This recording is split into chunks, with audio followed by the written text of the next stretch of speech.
Hey, hey, hey. Happy Thursday. Come on in. Pull up a chair. The Gaming Gang Dispatch is in the air.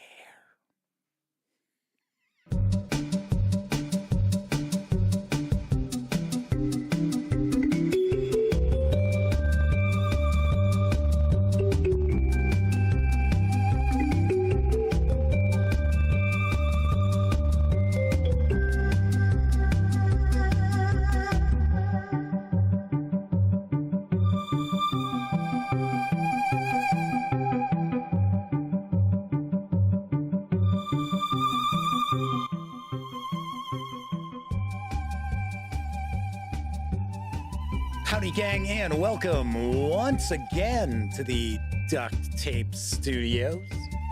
I'm Jeff McAleer, your host, here at the Gaming Gang Dispatch, brought to you by, incredibly enough, thegaminggang.com, of which I happen to be the founder and editor-in-chief. So welcome aboard. Tonight is Thursday, November 9th, 2023. This is live stream 985.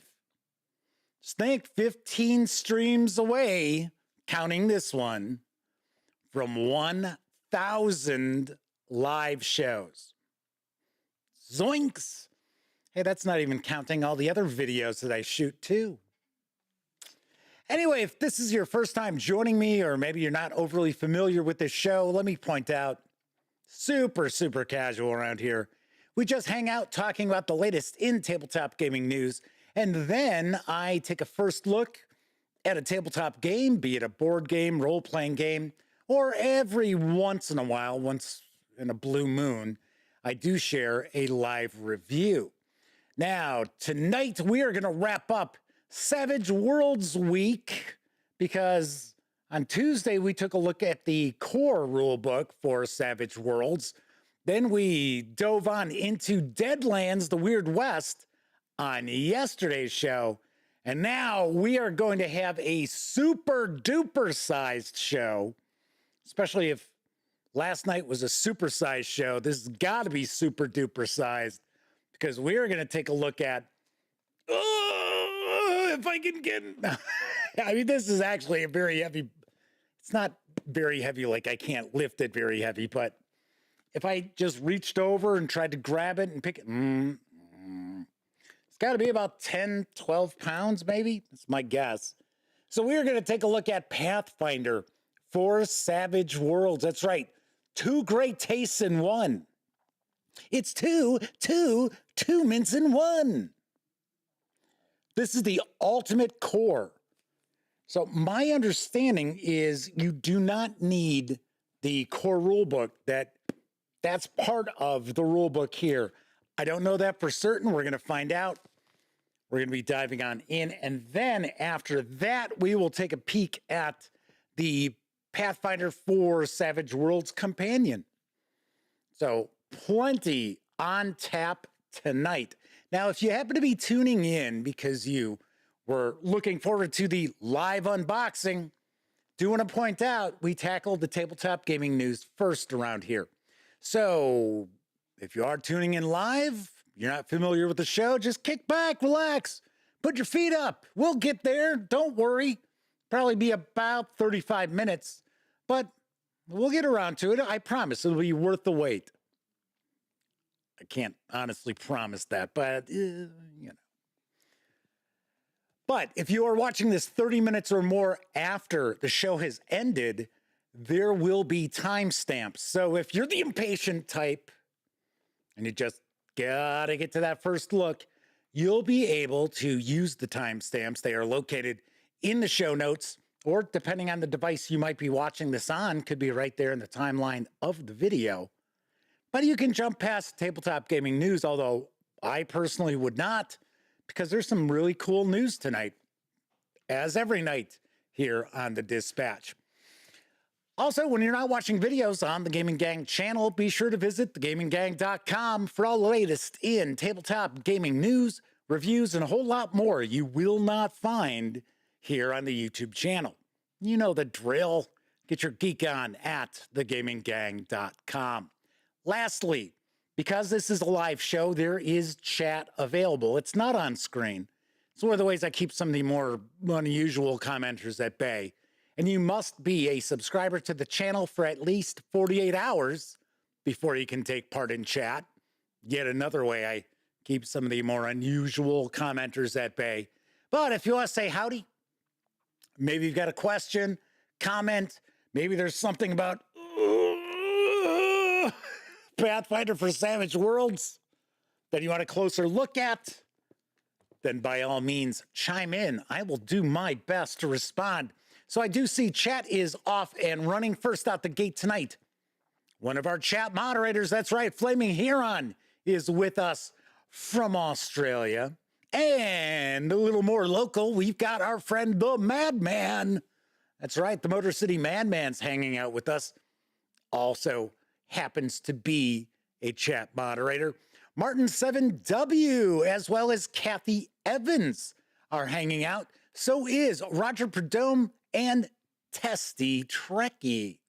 So we got a chat off and running already. So Flaming Heron says, before Jeff asks if he remembers the Madman, what version of Lord of the Rings do you play in your game? I said I thought it was the One Ring second edition, but I think the consensus for everybody else was that it was Lord of the Rings role-playing or Adventures in Middle-earth. If you're playing the Cubicle 7 brand, to be honest, there isn't that much of a difference. I mean, in my opinion, I have some inside stuff about the whole One Ring fiasco and that. I unfortunately can never share it with you. I'm sorry. It's just one of those, not for public consumption sorts of things.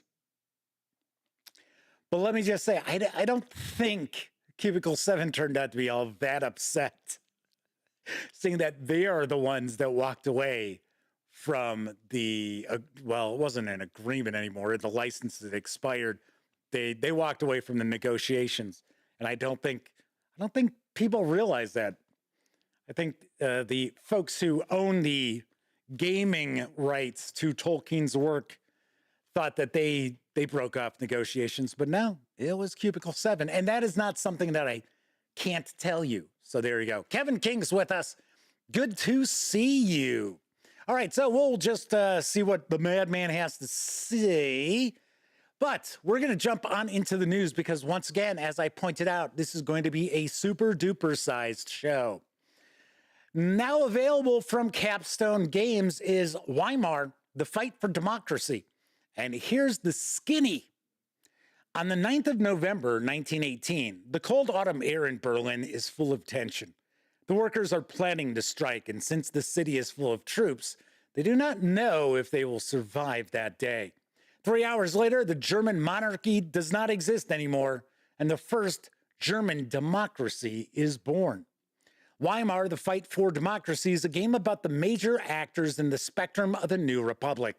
The Social Democrats and the Conservatives are trying to defend the democracy. Communists and nationalists are looking to overthrow the government and install their own regime. Will this infant republic survive? Or will Germany, as in history, fall to the Nazis and become a lawless state? Or will there be a union of socialist German republics? Weimar includes two major battlefields. In public opinion, the parties struggle to influence the most important political issues like the economy, the media, or foreign affairs. Winning these issues scores points and allows them to take significant decisions. At the same time, the parties try to control the streets and position their followers in the major cities of Germany for demonstrations, street fights, and actions taken by the paramilitary organizations. Weimar is a tense and exciting card-driven game on a most interesting topic. Cards may be played for the event, for public opinion, or for actions in the street. In each of the 6 game turns, the parties play one agenda that defines their strategy for the turn. Examples: modifying their 12-card play deck, defining issues, getting advantages in the streets. The goals of the parties are asymmetrical and contradictory. While the Democratic parties score for stabilizing the state and removing poverty, the non-democratic parties score for coups and unrest. Weimar, the fight for democracy is for 4 players, ages 14 up, plays in 3 to 6 hours, and carries, wait for it, an MSRP of $165. Yikes. And it was funny because when I first saw this news piece and I was checking the game out, I thought, wow, this looks really, really interesting. And I mean, it does. It is a Matthias Kramer design, actually. And I thought, wow, this sounds really cool. I should ask Capstone Games if I could get a copy for review. And then I saw the MSRP and I said, no, I guess that's not going to happen. This is a boutique game, I have to point out. So this is not a game that is being produced in great numbers in English. So I think, if I remember correctly, I think it was yesterday I was taking a peek, and Capstone Games has, I think, 200 copies of this. And that is it. That is all that they've got. That might be all that they have left. But this is not a game that has a 1,000 copy print run or anything like that. And it does look like this is a pretty large footprint game as well. So I know I said, wait for it with the 165. But let's be honest, if this is a really good game for 4 players, takes 3 to 6 hours, you might find out 165 is a bargain. Kevin King says, sounds like the board game version of that Call of Cthulhu Berlin supplement. Had a lot of fun with that. That is a fantastic Call of Cthulhu supplement as well. Won the ENnie, didn't it? Didn't it win the ENnie? I know it won in ENnie, but for some reason I want to say I thought it won for best game supplement, something like that. Tessie Trekkie says, is this Twilight Struggle contained inside Germany? I don't think so. I know it is card driven, but it is not one. I don't think it's that kind of balance of power. So, and of course, I say it all the time. Twilight Struggle it used to be my top game. Now I would say it's in my top 3 because I think they kind of change around a little bit. So Tessie Trekkie says, this is back when I was talking about the One Ring. Tonight on Behind the Screen, Jeff talks through the collapse of one of gaming's finest licensed games. Oh, I wish I could tell you the stories I've heard, but alas, I cannot. So, hey, speaking of the company that's got the One Ring second edition, the first expansion for Blade Runner, the role-playing game, is up for pre-order as of today from Free League Publishing. And here's what I know about... Oh, wait a second. We've got this in the wrong order. What the heck? All right, what is going on here? Okay, for some strange reason, I am not seeing my news piece about Tokyo Otherscape from Son of Oak Game Studio. This is so bizarre. This is really, really bizarre. Because it was in my teleprompter before.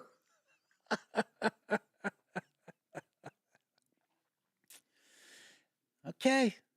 Anyway, so I should tell you that Son of Oak Game Studios is taking pre-orders for Tokyo Otherscape, and it is a cyberpunk, it's like a mythic cyberpunk role-playing game, and the actual series is going to be called Otherscape, And the first setting book is Tokyo, thus Tokyo Otherscape.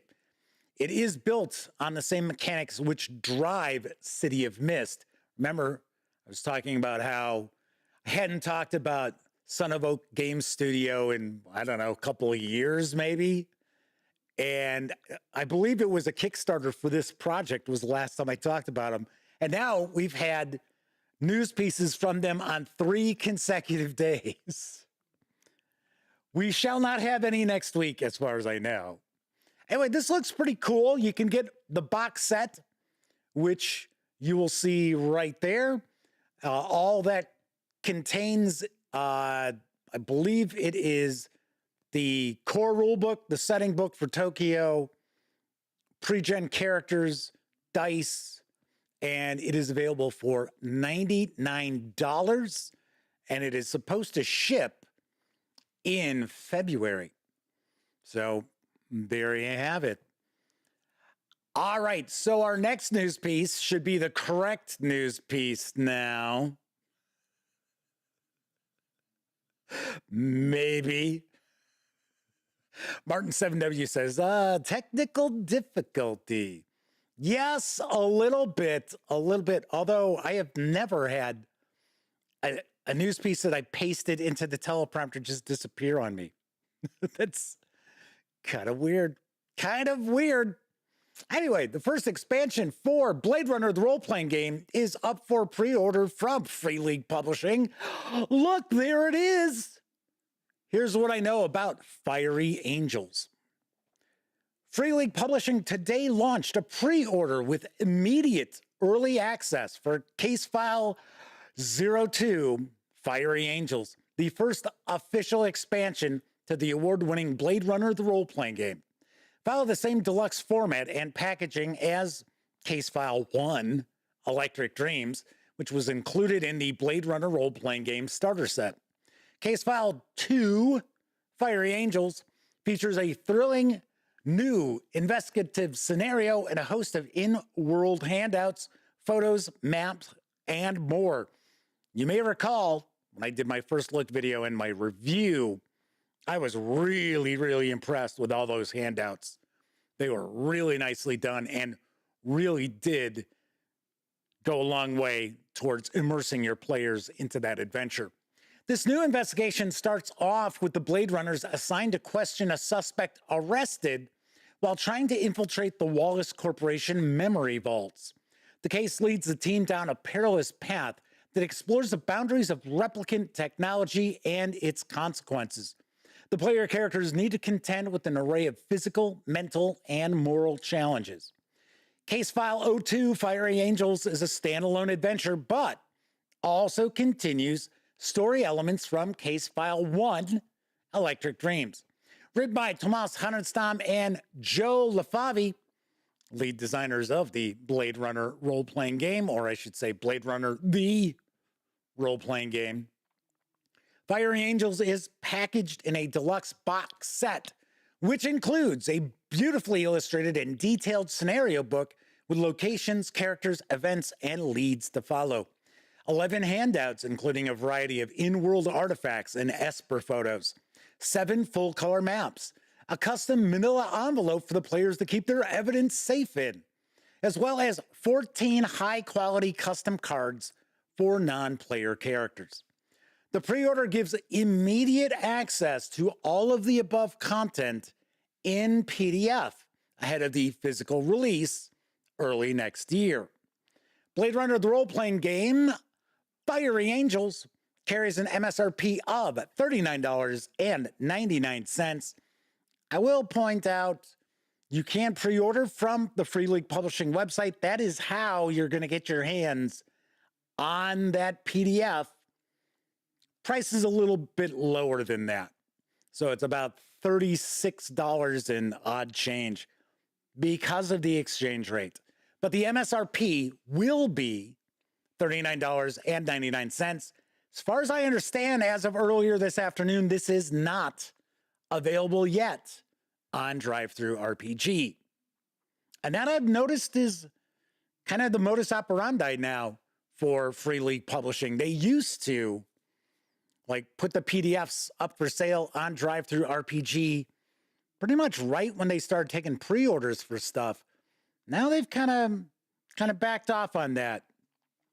I wouldn't be surprised if it's to combat piracy a little bit, try to help boost the pre-order numbers. I would take a guess. All right. Flaming Heron says they assume the PDF isn't going to go on sale until the game gets released. Maybe. That's a possibility. Like, for an example, I just reviewed Basin, the Lost Mountain Saga. Hopefully you've checked out that review. I enjoyed it quite a bit. Got some quibbles, mainly with the pricing of the book and the page count for that price. But they released that in PDF the same day it arrived in stores. So you've got that. The Madman says they've already got their PDF. I believe someone else mentioned that they had put in a pre-order. There you go. Tessie Trekkie also said that.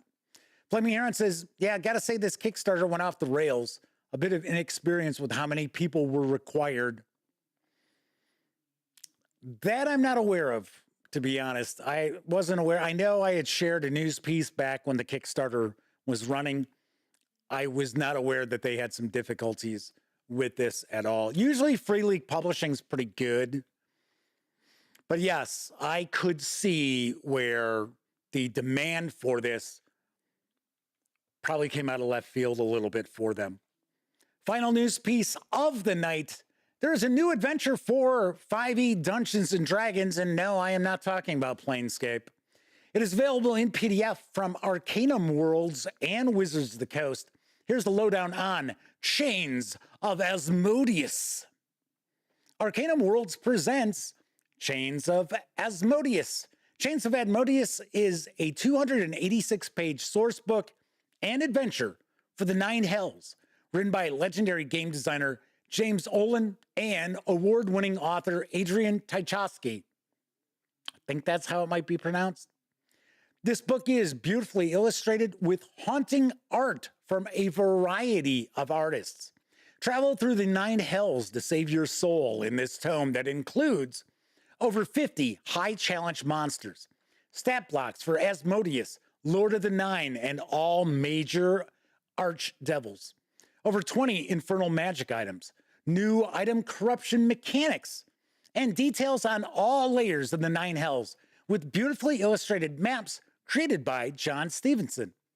There's also a fiendish adventure for levels 11 to 20. All proceeds from Chains of Asmodeus go directly to Extra Life. All proceeds. Important to keep that in mind. That is one of the reasons why Wizards of the Coast is getting credit on this, I do believe, because all proceeds from this are going to go to Extra Life. If you are not familiar with Extra Life, it is a program of fundraising for the Children's Miracle Network hospitals. And we have done some shows. We have done some live gaming events for Extra Life as well. In fact, I have been kicking around maybe doing another game sale, doing a 50-50 split with Extra Life. Haven't decided just yet. But the 286-page PDF of Chains of Asmodeus is available at Dungeon Masters Guild for $29.99.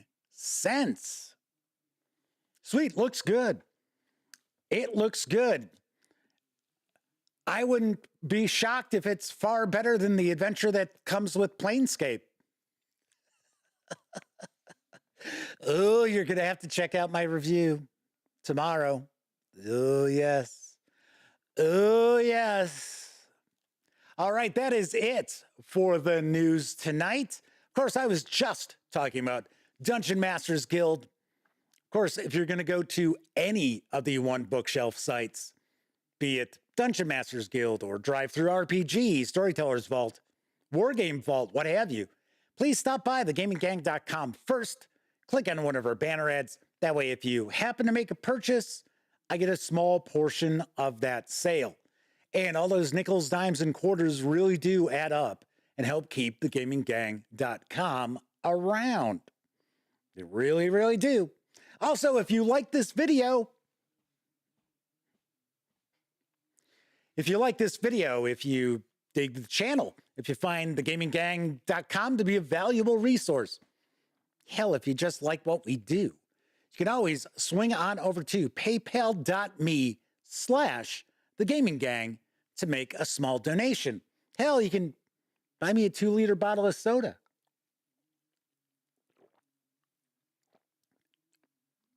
Gotta wet the old whistle there. Yes.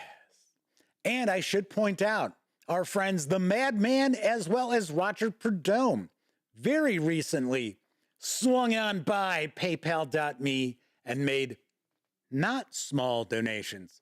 So big, extra large thank you to both of them. And of course, thanks to all of you out there who use the banner ads and or visit paypal.me/thegaminggang. Thank you very much. All right, as I mentioned, we are not doing any sort of random musings or anything like that tonight. But I do want to mention, you still have a little bit of time to get into the running to win my copy of the Friendly Local Game Store alternate art edition of Planescape Adventures in the Multiverse. So I am shooting my review tomorrow morning, and the review will be up in the early afternoon. So you have until midnight tonight Central Time to enter the contest. So how do you get into the contest? Well, you have to take a look at the episode of the Gaming Gang Dispatch where I shared a first look and I tell you how you can get into the running. I'm not just going to tell you. There's a little work involved on your end. Not a lot, a little bit. So be sure to get on board if you would like. I'm not here to twist anybody's arms. Oh, yes, I am.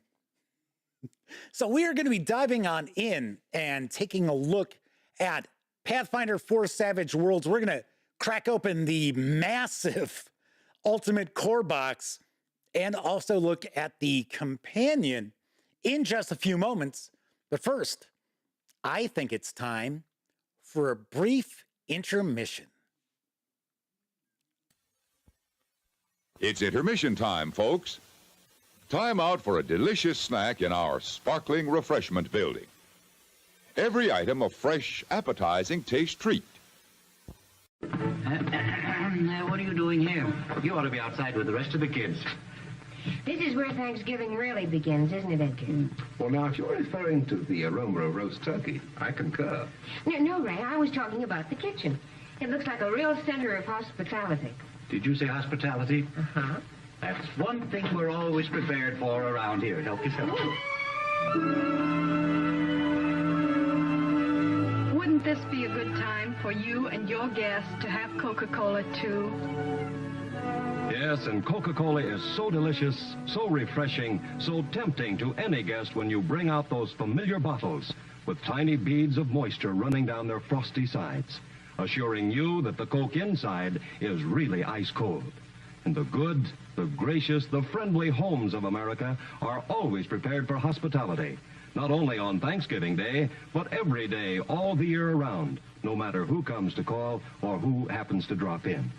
And one of the easiest, simplest, and surest ways in the world to be prepared for hospitality is to have plenty of Coca-Cola in your refrigerator, ice cold and ready to serve all the time. It's a wonderful way to say to folks, so glad you came. Welcome anytime. I wave my magic wand. I wave it twice. I don't drink Wilkins. I wave it again.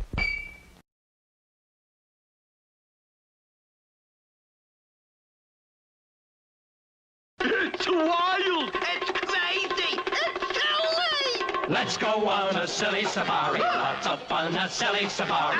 Wildest game you've ever played. Silliest game that's ever been made. Trap all the animals you can see with a silly crew round the cookie nut tree. Press the goofy bird and Charlie Chimp goes. Down rolls the cookie nut to Cockeye's nose. Up goes his tail, Geraldine swings round, and the animal trap drops to the ground. Got one! Roll the dice and start to play. Follow the footprints all the way through lion, gorilla, and elephant land. Lose a turn, you're in quicksand. And when your foot and footprint match, turn the kooky nut trap and see what you catch. Goofy bird! Charlie Chimp! Tie-tie! Geraldine! I am missed. Take a trip on Silly Safari. You'll all flip for Silly Safari. Trap more animals and you win. The silliest game you've ever been in. Wacky, loony, crazy, goony! Silly Safari by Topper.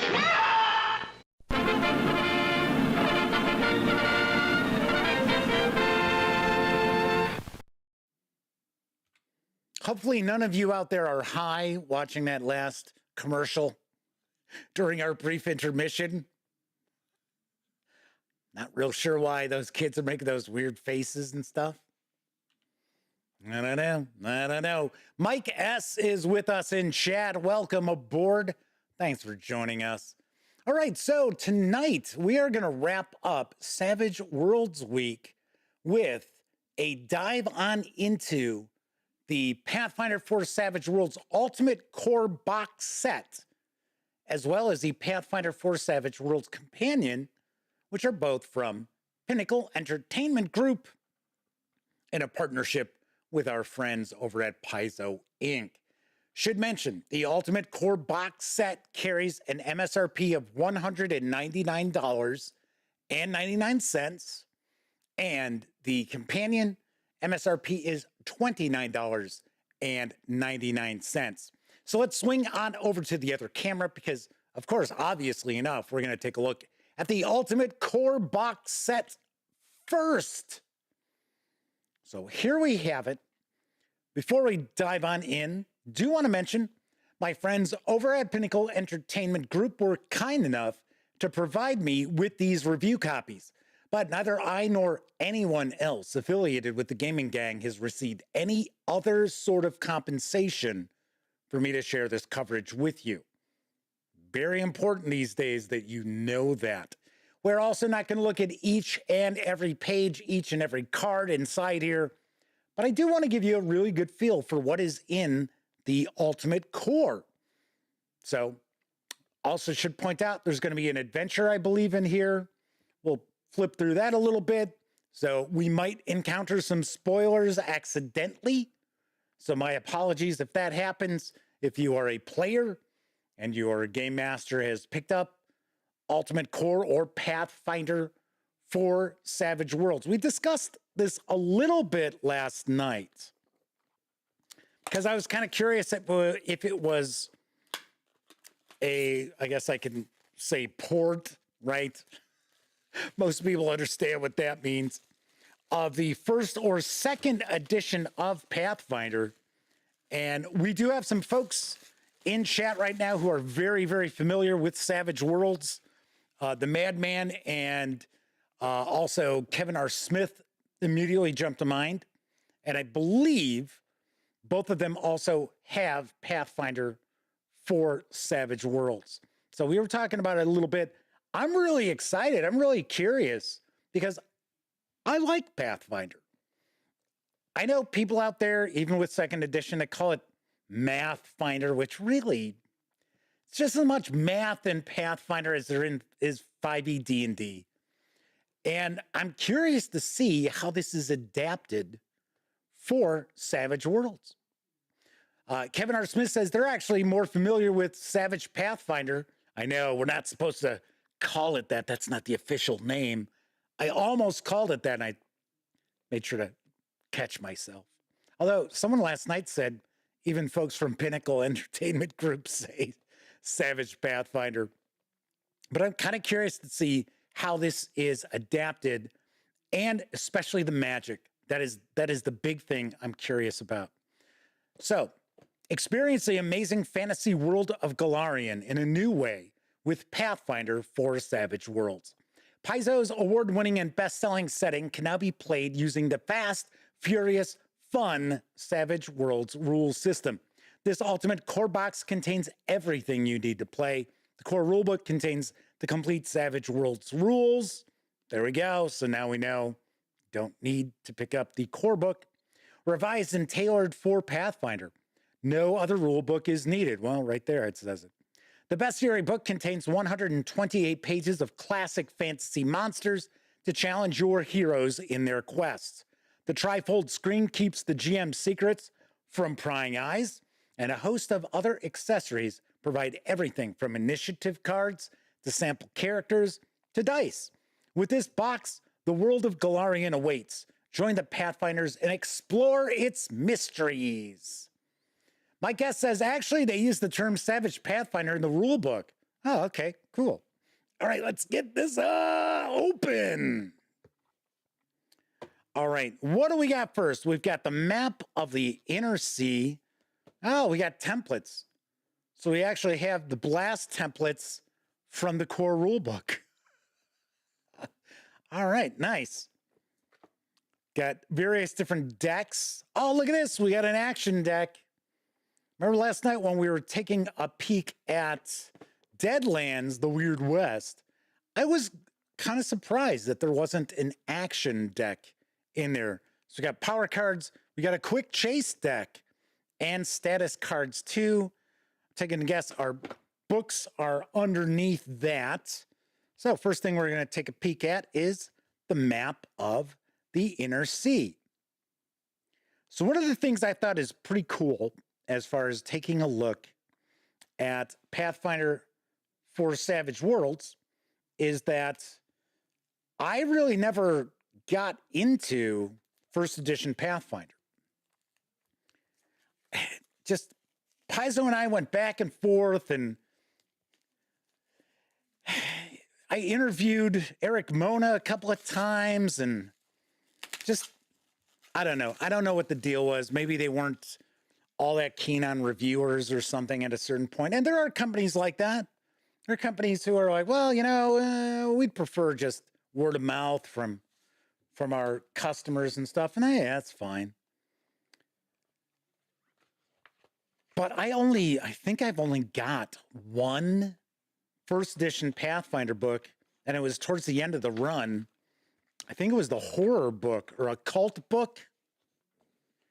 Anyway, the reason why I think it's kind of cool is all of this with Pathfinder for Savage Worlds will be new to me because I have not read through any of the first edition campaigns, adventure paths. So I'm like, nice. Now, I will point out I don't have any other releases for Pathfinder for Savage Worlds outside of the Ultimate Core, as well as the companion we'll be taking a look at. But I'll keep my fingers crossed because I know we've got Rise of the Rune Lords, and if memory serves me correctly, there's another box set, which is Curse of the Crimson Throne, I think. Which the only familiarity I have of that is actually from the card game. Which is too bad that the card game went the way of the dodo. I thought that was kind of a cool game. All right. They did a second edition of it and released, I think, 2 boxes for it. And then that was it. All right, so here we've got our blast radiuses. And I will tell you right now, that cardstock is nice and thick. So we've got stream template, small blast, medium blast. We have status tokens here. Shaken, stunned, fatigue, defend. Real nice cardstock on these. I will mention, if you were watching last night when we were taking a look at the pawns for Deadlands, this cardstock's actually thicker than those pawns by a little bit, just a little bit. Kevin R. Smith says the second edition of the card game might have been a COVID casualty. I don't know. I think it had trouble prior to COVID coming around. Right, so we've got 3 punch boards. Let's take a look at the discs. I'm taking a stab in the dark. This might be for PowerPoints. because I think that's probably how spellcasters will cast, is with PowerPoints. I could be absolutely wrong. I don't know, but just taking a guess. I am almost finished with the core rulebook, which I mentioned last night. I did the first look on Tuesday's show, and I almost never dive right into reading something that I did a first look at. And I was so intrigued by the core rulebook, I started reading it that night. Okay, so we've got from 20 down. Yep, 20 to 0 for these trackers. So there are 5 of these. We also have our bennies. Benny! Come on, all of you were well, not all of you. A lot of you think that when that term is used with Savage Worlds. I know it. You had to have. Kevin King says Crimson Throne is on pre-order. It's just not out yet. Unless you backed it on Kickstarter. Whoa, the madman. Little caddy there. Yowza. I'm joking. It's like Kevin King says, it's on pre-order. It's not out yet. Woohoo, unless you backed it on Kickstarter. That's funny. Right, so once again, these are plastic. They are not of the, I always want to say it's like bakelite that poker chips are made out of, but it's got heft to it. It's not just real light plastic. So we've got various different pieces of art.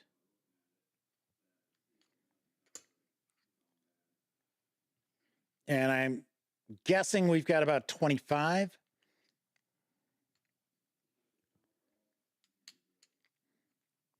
One thing I personally feel Pathfinder does better than Dungeons and Dragons is give their creatures personality. I love the Pathfinder goblins. You know, funny enough, Cobalt Press does that too. Cobalt Press is pretty good with their presentation of monsters. Like I said, in my opinion, better than Wizards of the Coast does with 5e D&D. All right, so we've got our bennies here. I'm going to put these back. Then I'm going to take the decks out. We're going to actually look at the books first. Got a set of dice here. There's our wild die. Trying to think. I just saw these gold dice with another game release. Very, very similar to kind of like a butterscotch. And then we've got this green with a dragon head for our 6. Hopefully the image is sharp. I think we've been doing all right lately with the stream. But once again, I am using a fixed lens, not a prime lens. I'm not using a zoom lens. So the reason being is we're going to be looking at books. All right, so we've got our power cards. We've got action deck. There's something in here. Quick chase deck. Status cards. Looks like we've got a Game Master screen, which is going to be landscape. That's what it looks like there. Flaming Heron says, still as sharp as the other night. Cool deal. Here's our bestiary. Similar artwork to the first volume bestiary for Pathfinder. I'm not sure what that creature is, though. In fact, I think it's also the same creature that is on the second edition bestiary, the first bestiary. Okay, and then we got our core rules.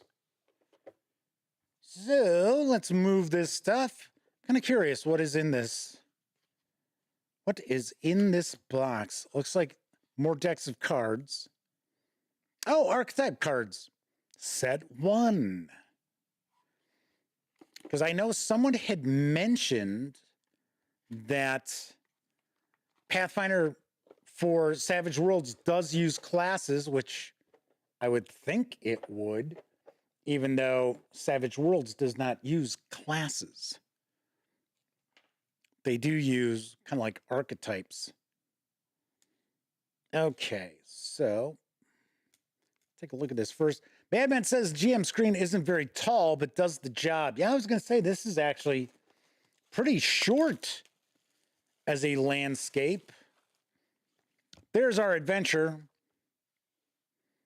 Hollow's Last Hope.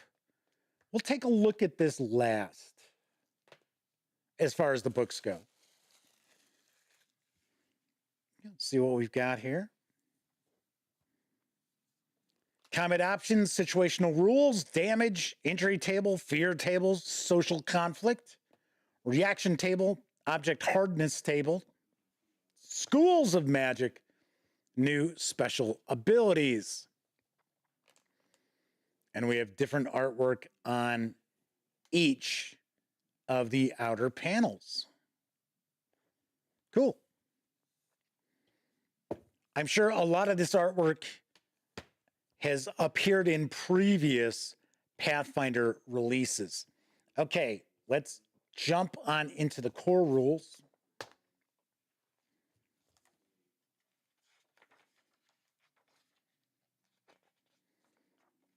Nice paper stock. I will point that out.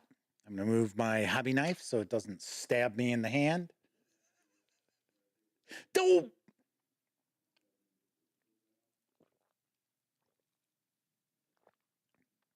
So the lead designer on this is Jason Bowman. And Monty Cook was a design consultant. How about that? Now, I know Jason does, I don't know if he still does, but I know he used to do a lot of Pathfinder stuff. Got all of our various artists, other contributors too. I'm not going to read all their names because then I'd spend 10 minutes doing that and then mispronounce probably half of them. Anytime, any place. So we have seen this before. So that is our little intro to Savage Worlds. Here we get the, what is a role-playing game? As I always joke around, if I ever wrote a role-playing game, this portion here, I would just have the book in your hand. That would be, what's a role-playing game? So talking about accessories. And then we are going to jump right on into the world of Galarian. Things that are common knowledge. And we've got our characters here. So, making characters. Kevin R. Smith says Jason Bowman is now the director of gaming design for Paizo these days, he believes. He was one of the designers of the second edition of Pathfinder. That I knew. I just wasn't sure if he was still with Paizo or not. Let's see, Flaming Heron says, mind you, I have learned to keep my players far from me in my games because they just can't help themselves. I wonder if that has to do with the Game Master screen. So here we go, making characters like we have seen in the previous two releases we've taken a peek at during Savage Worlds Week. So we have concept. Now we have rank.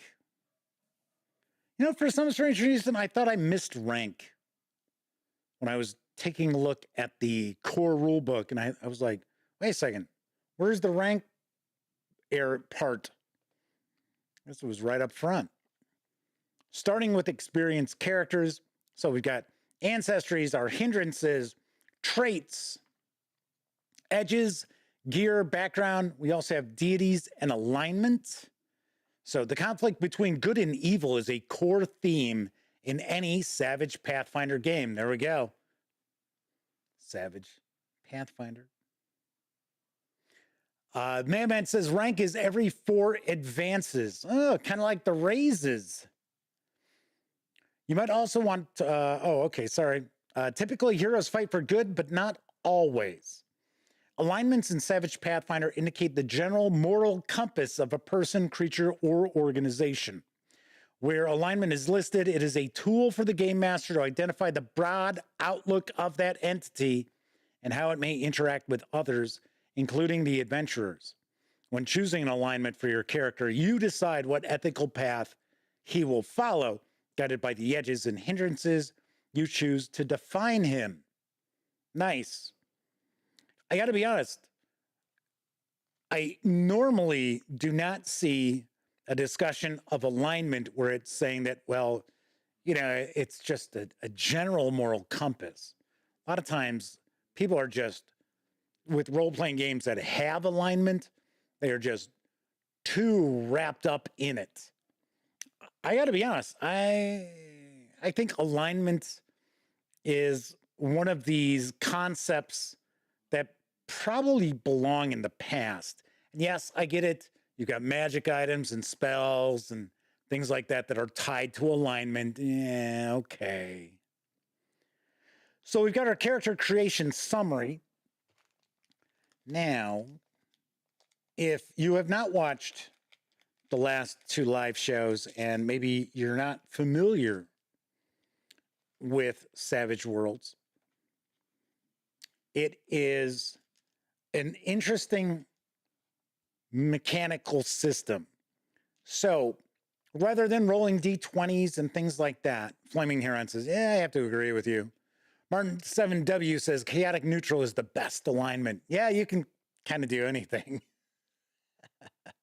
Kevin R. Smith says the Pathfinder 2nd Edition remaster eliminates alignment. I heard that. I have peeked at the PDFs that I got from Paizo Inc. I've said it time and time again. Normally, I don't start looking at stuff, which I'm going to feature in video, before I actually get the physical books, because I want to be as surprised as everybody else taking a peek at it. So we've got our ancestries. Anyway, so we've got 5 core attributes and we have dice. So the higher your die, the better you are. And same goes for our skills. And what's the other one we've got here? So we've got the edges, traits. That's what I was looking at. That's what I meant to say, traits. So you need to roll a 4 to succeed in most situations. There could be positive or negative modifiers and things like that. But in essence, the core mechanic is you're going to roll your die and you're looking for a 4 or higher to succeed. Pretty simple to wrap your head around. Now, of course, there's far more crunch involved that you can bring into the proceedings. But for the most part, that is your core mechanic. So here we've got our traits. Oh, here's some of our hindrances. Hey, there we go. We got 3 bookmarks. So some of the hindrances, phobia, quirk. He's quirky. Small, stubborn, thin-skinned, ugly, tongue-tied. Some of these are the same as in the core rule book. So our attributes are agility, smarts, spirit, strength, and vigor. And as I mentioned before, you're going to have a die. Everybody starts off with a D4, and then you have 5 points that you can put into your attributes to raise them. It's pretty much how that works. With skills, some skills all characters have. Common knowledge, notice, Off the top of my head, I think there's 5. Now, remember, just started looking into Savage Worlds this week. So the folks hanging out in chat have far, far more knowledge than I ever will for Savage Worlds. We've got the persuasion. So anything marked with a star here, all characters will have. It's the other skills that you're going to be able to purchase and then raise. Quantum Phase Dragon is with us. Good to see you. So then we've got edges, and a lot of times we'll have different edges based on the different attributes. Here we've got class edges. Every player character in Savage Pathfinder gets a class edge for free. For free. You get a class edge. You get a class edge. You get a class edge. Now you got to pay tax on them. This helps your adventurer capture the feel of the original Pathfinder system's character classes. Class edges are also the foundation for higher rank advanced edges and exciting new prestige edges. You can multi-class. Nice. So here we go into our classes. And seeing that I really didn't have any experience with first edition Pathfinder, I don't know the backstories of their core characters. I know that Amiri defeated a giant of some sort. That's why she has that sword. So we got the barbarian. We've got the bard, Lem. The cleric, Kira. I gotta say, I really like this character design for the cleric. And I also like the fact that you don't have to only use blunt objects. So Love Fist is with us in chat, says there's edging in this game. Yeah, okay.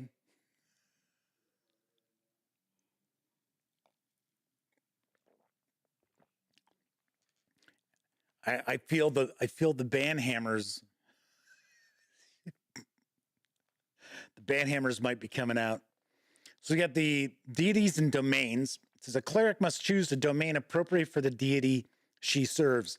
Each deity has different aspects representing God's personality in a unique power list.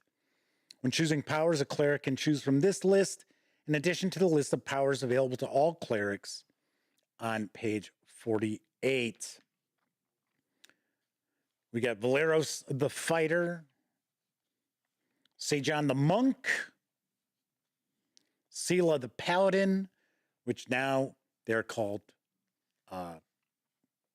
clerics. What am I thinking? Champions. So Flaming Heron says, damn, Jeff has a dirtier mind than me. Took me a second there. Yes, I know, because I was like, we're looking at the cleric, and the cleric's got a sword. And so I wasn't sure if Love Fist is saying, oh, hey, look, you can use swords, or if edging was something else. Mauricio the Rogue. Sione the Sorcerer, another character design that I like. So Sarah D said, that's probably the only reason he gave me a band hammer. She got it right away. Yep. Yep. Howdy, Sarah. Good to see you. Our other chat moderators. So we've got a trio of chat moderators in here. So we've got our bloodlines. Below our bloodlines available to your sorcerers. We also have Ezrin the Wizard. So it gives us a breakdown of the class. Although I'm not sure if they're considering this to be the classes.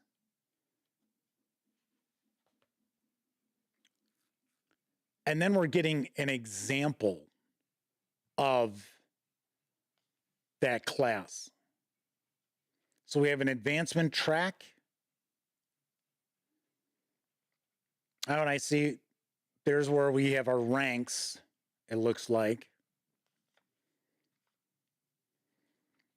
So I can tell you right now, just taking a peek at this, that we do have some changes to the core rules of Savage Worlds, at least as far as I've gotten with the core book. So here we've got some edges. We've got Duelist, Lore Master, Pathfinder Chronicler. We've got professional edges. So these edges are also in various categories. Weird edges, the Beast Master, Champion. We've got legendary edges. And some of these edges have requirements. So as an example, Scavenger, one of the requirements is that you're a novice. So you would be taking this with a character who is, what, first 3 ranks? Because then I think the 4th rank is going to give them kind of a level. Talking about advancement here. Got summaries of the traits and edges. Then we get into gear. Or it looks like we've got quite a few pages devoted to that. And then are we going to get into a Game Master section? Nope, we're going to get into rules.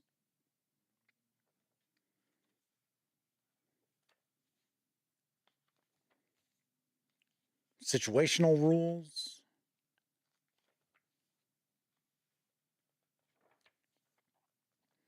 Then we get into combat. And as I mentioned, the core mechanics are pretty simple for Savage Worlds, and the core mechanics of combat are essentially pretty simple as well.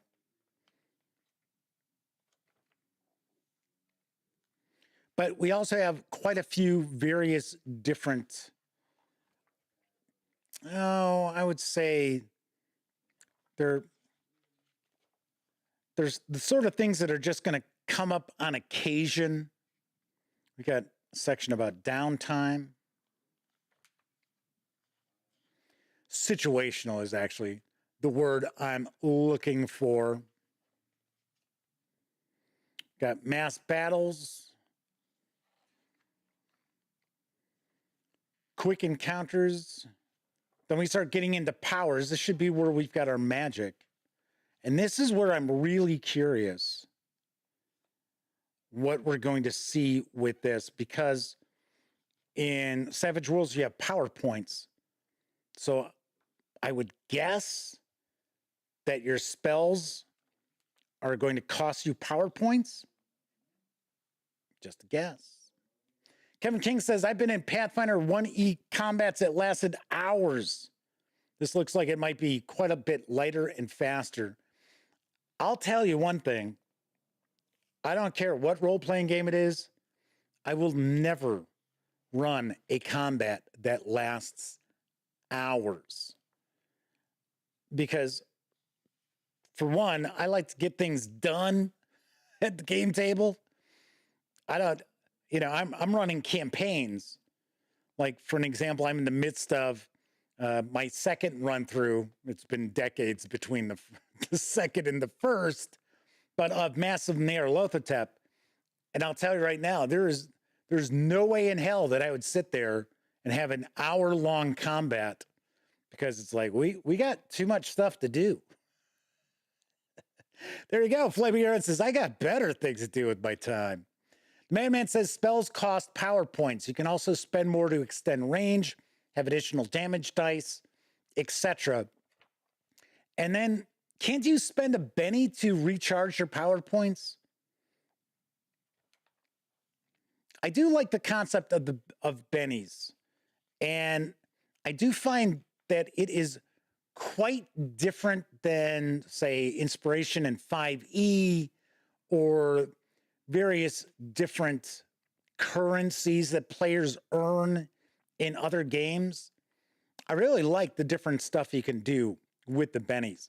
So just taking a look at some of these spells here. So the spells have ranks. So we have novice, veteran, seasoned. So fear, as an example, is a novice rank, costs 2 power points. The range is your smarts. So I'm going to take a guess. The range is going to be your smarts die in, well, inches in this game. Because there is the one thing that I probably wouldn't run as written here, and that is the ranges and things like that are very kind of miniature stylized. But of course, it says an inch is, I believe, 2 yards. So we've got trappings, eldritch energy, cold chills. Fear comes from the necromancy school, duration instant. Says this power causes overwhelming dread and horror. Target makes a fear check. Extras who fail are panicked. Wildcards roll on the fear table. If the power is cast with a raise, the fear roll is at -2, and wildcards add +2 to fear table results. So wildcards, once again, if you're not familiar with Savage Worlds, wildcards will play your characters or important NPCs. Everybody else is just kind of a jamoke, a mook. They're not super important. I mean, they still get to do stuff. They still attack you and, whatever, but they're relatively easy to dispatch unless, of course, you're swarmed by a bunch of them. Then probably not so much. So we got telekinesis, wish. There you go, legendary. Kevin R. Smith says it takes a while to memorize that 1 inch equals 6 feet. So Kevin says they use yards, presumably for metric compatibility. That way metric users can call it 2 meters and close enough. Right, so we've got power summaries here. Various different magic items.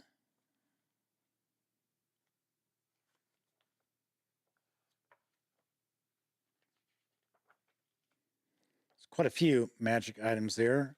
Then we get a short bestiary, because you want to keep in mind, you can purchase this core rulebook separately. Because this comes with a bestiary, which actually has that on the cover. Doesn't have the little goblins, though.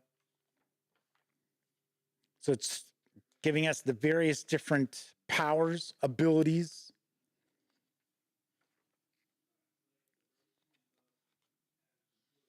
So these are just natural creatures.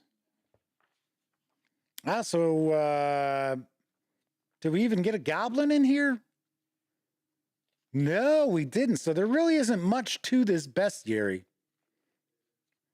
Then we've got our character sheet, which, strangely enough, the core rulebook does not have a character sheet. I don't think I saw one. And then the templates, which we already have, the punch boards with those, and we got our index. So that is the core rulebook. Next, we'll take a look at the bestiary. Oh yeah, there are goblins on it. I didn't look down far enough. Okay. We'll kind of zip on through this. So we're going to see the various different abilities, special abilities that some of these creatures will have. And we'll kind of jump right on in. I could have swore I saw a picture of an owl bear with something related to Savage Pathfinder. And I thought, wait a second, aren't owl bears, aren't they under copyright to Wizards? Maybe not. So the Madman says you can download free character sheets for each setting from Peg Inc.'s website. Martin7W says, I think that's an Umber Hulk. Could be. Well, we're going to find out.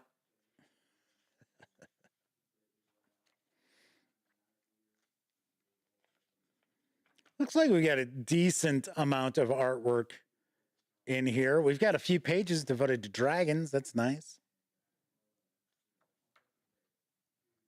The Etter Cap. Those are creepy bastards. If you've been playing Baldur's Gate 3, you know what I'm talking about. So ghouls and giants, storm giants. Now we get giant animals like the giant ant, giant centipede, gnolls. Sometimes called hyena folk, gnolls stand roughly a head taller than humans. These vicious creatures have double-jointed legs of hyenas with torsos and prehensile hands of humans. Their normal upright posture is humanoid, though they drop to all fours when it suits them. Their heads and facial features with short muzzles, furry ears, and powerful jaws are distinctly hyena-like. Organizing themselves into packs, gnolls survive through raiding, hunting, and scavenging. They prefer warm climes, particularly the plains and deserts of Gurund and Kesmerin. Ghouls rarely form settlements or make attempts to alter their environments. They stay on the move, hunting, raiding, and sometimes taking humanoid slaves. It's common for gnolls to keep hyenas as pets. There you go. There's our goblin. There's our Pathfinder goblin. Their Stewie Griffin shaped heads. Stone Golem, or Golem, Hobgoblin, Hellhound. This has got quite a bit in here. Lizard folk, the Manticore. Definitely dig the artwork, but I would have to assume that this artwork is from earlier Pathfinder releases. Kevin R. Smith says, looks like owlbears were in the 5e SRD, so they're now Creative Commons. Okay. There's a Shoggoth. Nice. Pretty cool. And of course, the bestiary is available separately. So is the Game Master screen and adventure. So keep in mind, this is an adventure. We might see some spoilers here as we're flipping on through. Feels like this might be about 25 pages or so. So this is Hollow's Last Hope. What do we have? Maybe 3 parts to this?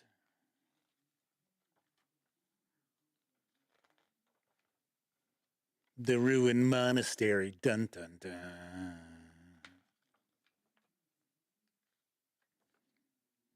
All right, so I was off a little bit. It looks like it's clocking in at 30 pages here.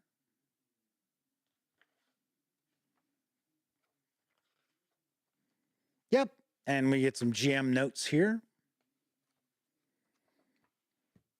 All right, so we've got this. Once again, as I mentioned, this is available with the Game Master screen. So we got power cards, we got status cards, we got quick chase, and then we've got the action deck. And I will tell you that I can tell these boxes have some additional space so that you can add additional cards to the mix.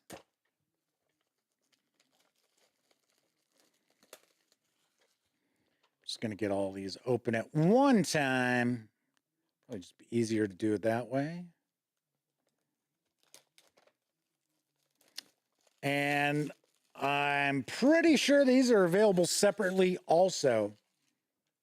So just about everything that's in the Ultimate Core box, I believe you can just pick up individually. Madman says it's a nice intro adventure, really gets you familiarized with the rules.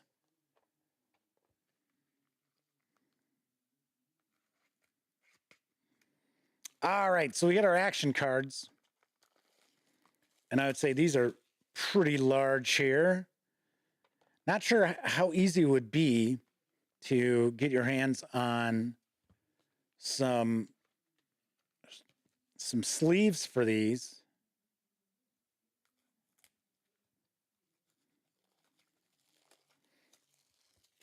So Savage Worlds uses a standard deck of cards.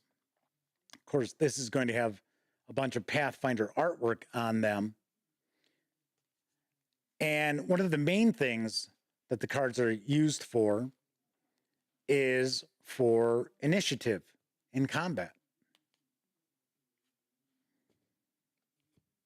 And these do not have linen finish.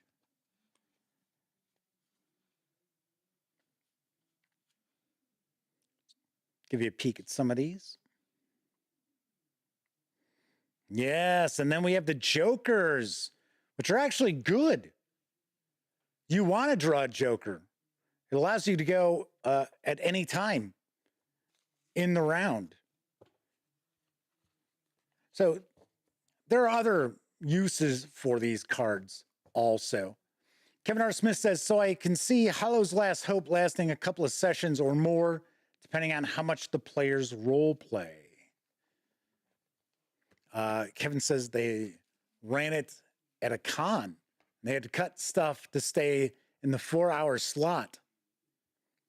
Said might have been helpful if they had been familiar with the quick encounter rules, which I am not either. Once again, as I pointed out, I haven't finished the core rulebook yet. Probably will tonight. I'll probably watch the Bears lose after this. So this is the narrative chase deck, which I saw some rules for it in the core rulebook, and it looks like, once again, we have a standard deck of cards. Do you have Jokers in this one? Yes, we do. We got a couple of Jokers. So what you can do is you actually shuffle these up, and then you deal a certain number of cards, and you have your, I guess we'll say, the prey on one card, and then you've got your pursuers on other cards. Kind of interesting. I will say that the card stock is kind of thin. Thinner than what we had in the action deck. But you can easily sleeve these. These are just standard playing card size. So it also gives us some information on how to utilize the narrative chase deck.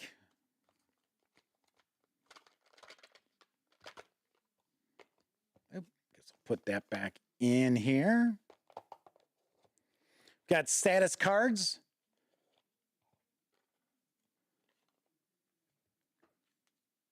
So we've got wounded, shaken.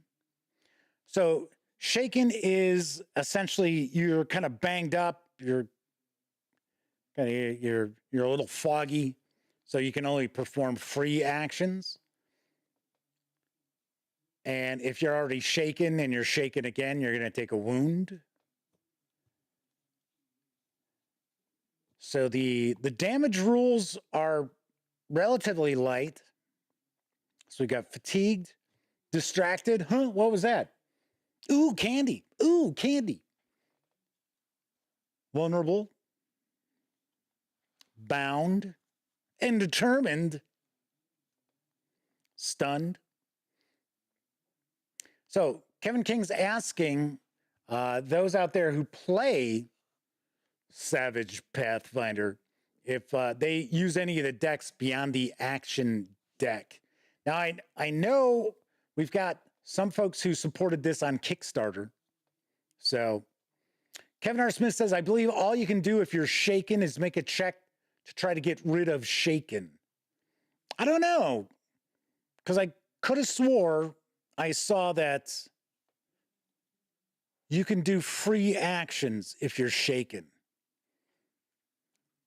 As long as, like, move, say something, can't attack or cast spells or do anything like that. I'll have to double check. You're the one who's run this, not me. So, all right, there are the status cards. Then we've got power cards. So these going to be our different spells. Arcane protection, yeah. Beast friend, hello. No artwork though, which is okay. Because we've got all the information we need right there. So we've got Bolt. Bolt sends damaging bursts of energy, streaks of holy light, or shards of matter towards one's foes. And it looks like we have one of each. Fly. Relief. Relief allows the caster to recover from a negative condition or the effects of fatigue. Very nice. Now these cards feel a little thicker.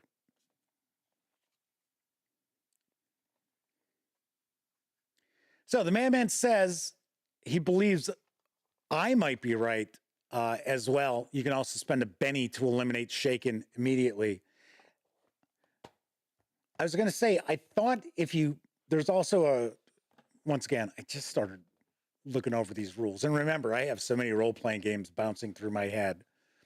What I was going to say is I could have swore I thought if you do something that allows you to get rid of your wounds, you also get rid of Shaken. Just double check and make sure there's nothing under here. I didn't think there would be. Just in case. All right. I got to be honest, there's a lot in this box.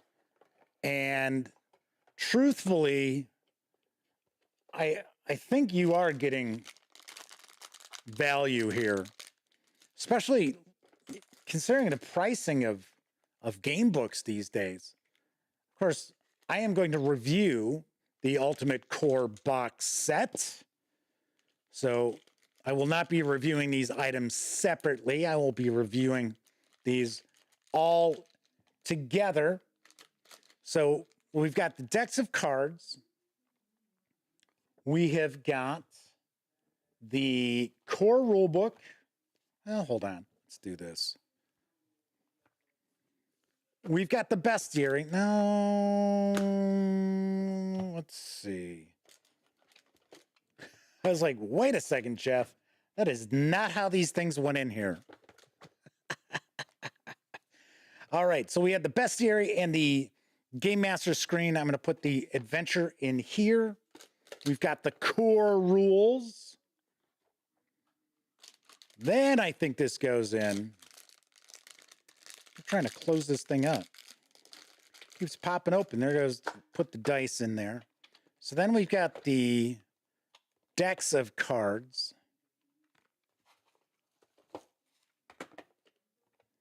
And of course, I've missed something because I've got an extra deck that's not going to fit in there. All right. We also have our punch boards. We've got our map of the inner sea. And that is what we find when we take everything from Pathfinder for Savage Worlds outside of the Ultimate Core box set. Sweet. Okay, lastly, we're going to take a look at the companion. As I mentioned, this is a super duper sized show. Try to push that out of the way so we don't have that shadow. There we go. So the companion, a world of adventure. Golarion is vast, and in every nation of the Inner Sea region, adventure waits around every corner. The Pathfinders discover danger, intrigue, and mystery at every turn. With warring kingdoms, evil wizards hatching vile plots, and brutal monsters hell-bent on looting and pillaging, there's never a shortage of work for the brave and bold. Pathfinder for Savage Worlds Companion contains 128 pages of useful information for players and game masters, including details and background information about Golarion, new character options, fiendish evil organizations, and more. With descriptions of the numerous nations of Golarion's Inner Sea region, a detailed timeline, more information about the gods and planes or existence. I would think it's maybe of existence. And a handy adventure generator. The Pathfinder for Savage Worlds companion is a valuable aid for game masters and a great resource for players seeking to learn more about Golarion. And of course, you need the rule book.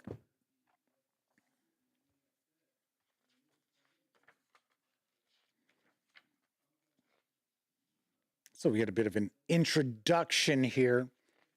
So I would float this out, something that you might, if you happen to pick up Pathfinder for Savage Worlds, I would personally keep my eyes peeled on Humble Bundle, because from time to time we see Pathfinder bundles, and there are times where a vast majority of the Pathfinder content is from the first edition. That pops up every once in a while, and you can get like 25 PDFs for like $18. And I would say you might consider picking those up just so you have all that content from Pathfinder. So you've got different region guides and things like that that maybe aren't in the pipeline for Pathfinder for Savage Worlds. And granted, we are talking PDFs, but you can pick them up for a song. All right, so here it looks like we're going through the various different regions of the Inner Sea. So it's a gazetteer.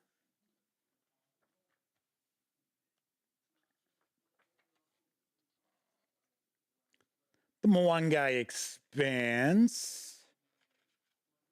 That plays a nice large role in second edition Pathfinder.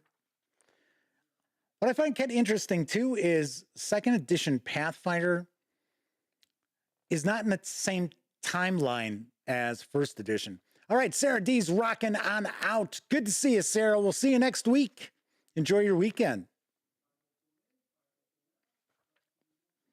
So it looks like quite a bit of page space and page count is devoted to the Gazetteer, which is cool. I like that. I'll tell you one thing too, as odd as this may sound. And Love Fist actually is saying exactly what it was coming. I could easily see converting over like Kobold Press stuff to Pathfinder for Savage Worlds. Now, of course, there is the Fantasy Companion as well. So that's something to keep in mind. All right, so now we've got our adventure generator. Here we've got different factions of the Inner Sea.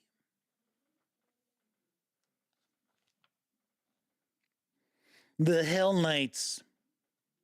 They are law without exceptions, justice without mercy, punishment without recourse. They are the weapons of desperate times and soldiers with the force of will to do whatever must be done. They are intimidation, relentlessness, and unwavering conviction. They are the black gauntleted fist of absolute order. They are the Hell Knights.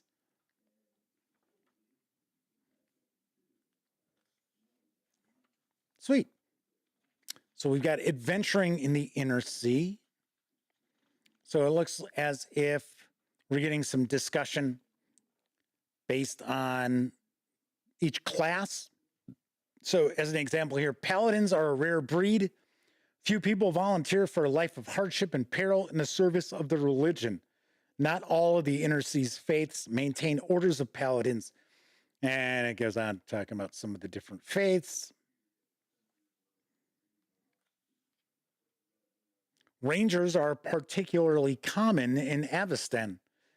Since the fracturing of Imperial Cheliax, many of its former holdings have been reclaimed by the Wild.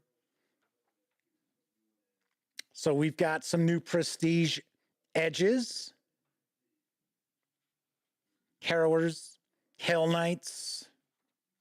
Here we go, get into some religion here. Russell Higgins is with us in chat. Good to see you, Russell.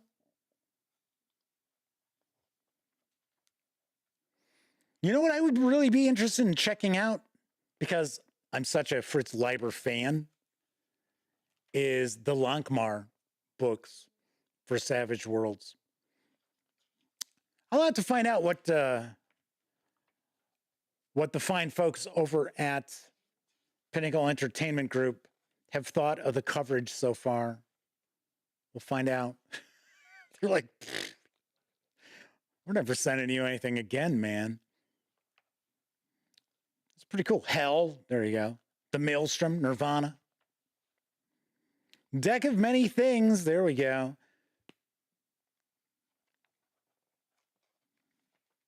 Looks like we had some artifacts, some relics here.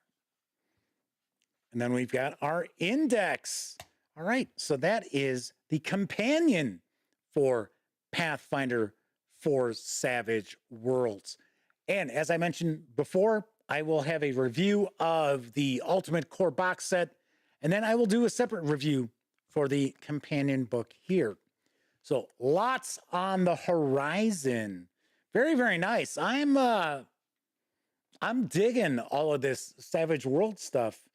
I am very, very intrigued. And as I mentioned, I'd say I'm probably 3/4 of the way through the core rulebook. Very interesting. Very interesting. I would actually look at running some Savage Worlds games. And that's saying something, because a lot of times I'll read core rulebooks and I'll be like, yeah, this is pretty good. Would I personally run it? I don't know. But here I'm like, oh yeah, I like that. I like that mechanic. Oh, I like how easy that is. Sweet. Very nice. All righty then.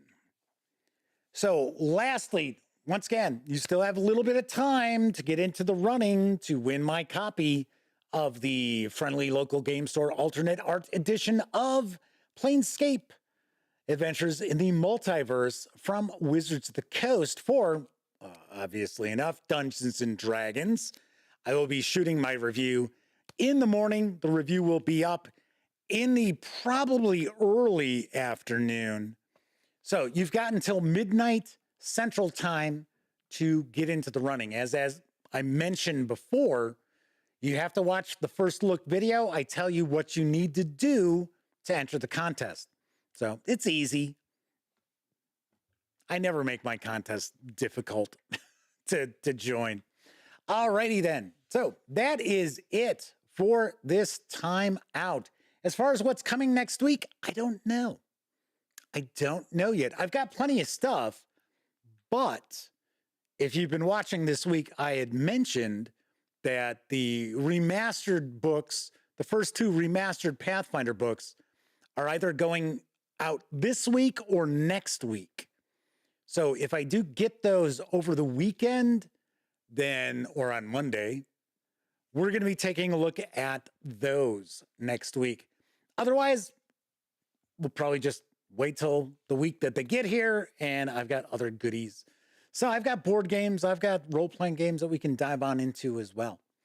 All right. So if you were watching live, thank you very much for joining me tonight. If you watched live and took part in chat, big tip of the cap, because not only are you keeping me company, you're keeping each other company while I'm flipping through books and looking at decks of cards and things like that. But of course, I know a lot of you out there, you don't have an opportunity to watch live. Doesn't matter if you're watching live or on Memorex. Thank you very much for taking time out of your busy life to watch any of the videos here on the Gaming Gang channel. Everybody enjoy the rest of your morning, afternoon, evening, whatever time of day it is in your neck of the woods. Have a great weekend. And of course, I will be back on Tuesday. And here's hoping all of you out there get to enjoy plenty of great gaming with your gang. And don't forget, thumbs up, subscribe, ring that bell. See you next week.